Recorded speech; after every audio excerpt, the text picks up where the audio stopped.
Welcome back, everyone, to Weekly Sports Global Review. Today, we're breaking down American football action from the UFL, early April match week. And Marcus, this week actually gave us some surprisingly competitive football. Yeah, absolutely. And I think what stood out immediately this week was balance. We didn't just see one dominant side across the board. We saw multiple games, like the Gamblers' walk-off win, decided by execution in the final minutes. That's always a sign the league is maturing. That's interesting because fans online were saying this was one of the most unpredictable weeks so far this season. Would you agree with that? I would, and it starts with the DC-Columbus matchup. That game, tactically speaking, was a chess match early on. Both teams adjusted their pressure after halftime, but DC's ground game, nearly 230 rushing yards, eventually just wore Columbus down. You could really see the coaching influence there. Right. And what I noticed was the momentum swing. Columbus looked like they might keep pace in the first half, tied at 7, and then suddenly everything flipped in the third quarter.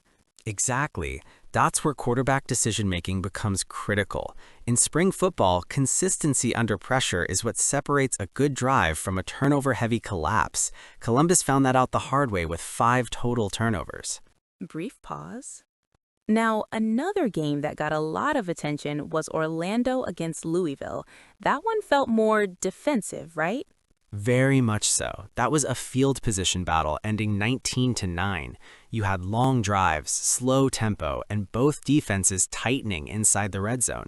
Honestly, for casual fans, it may have looked slow, but for analysts, it was very structured football. I actually saw mixed reactions online. Some fans loved the defensive discipline, others were saying it lacked explosiveness. That's fair, but not every game needs to be high scoring. What matters is control. Louisville especially showed improvement in containment defense. They forced Orlando into difficult third down situations repeatedly, even though Orlando stayed unbeaten. Let's talk about the Houston-Birmingham matchup. That one felt like the most physical game of the week. Without question, that game was defined by trench battles, offensive line versus defensive line. You could see both teams prioritizing ground control, with Houston's Jalen White carrying the ball 26 times to grind out that 22-20 win. And I remember the broadcast mentioning how fatigue started playing a role late in the game.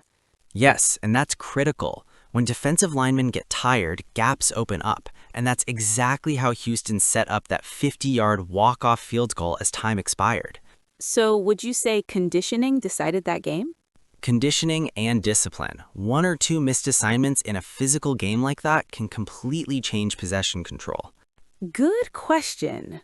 I think we're seeing 3 clear trends. First, defensive systems are improving faster than offensive systems. Teams are reading plays earlier. Second, quarterbacks are under increasing pressure because pocket protection is inconsistent. We saw that with the sack totals in the DC game. Third, special teams are becoming the hidden difference maker. Field position and clutch kicking decided the outcome in Houston. That's interesting because fans usually don't focus on special teams. Exactly. But in close leagues, that's often the edge. For me, it's the final drive of the Houston Gamblers. Seeing Nolan Henderson convert a crucial 4th and 6 to set up the game-winning kick, that sequence defined the grit of this league. I like that answer because it's not just flashy highlights, it's strategy and nerves of steel. Right, and that's what serious football fans should pay attention to. That's fair criticism. You still see variation in execution quality. Some drives look NFL level, others break down quickly due to communication errors. But that's normal for a developing league. What matters is progression week to week. So you're saying improvement is visible? Absolutely. Compared to week 1, defensive coordination especially has improved noticeably. I'd say this is not just a highlight reel league, it's a development league evolving in real time. The most exciting part is watching systems, players, and teams like the 2-0 Renegades and Storm adapt week by week. That's actually a great way to put it. It's not just about results, it's about evolution. Exactly. All right, everyone, that wraps up our breakdown of American football this week. Next up, we'll move into global football and cricket updates. Don't forget to like, subscribe, and join us next week for a full breakdown of global sports.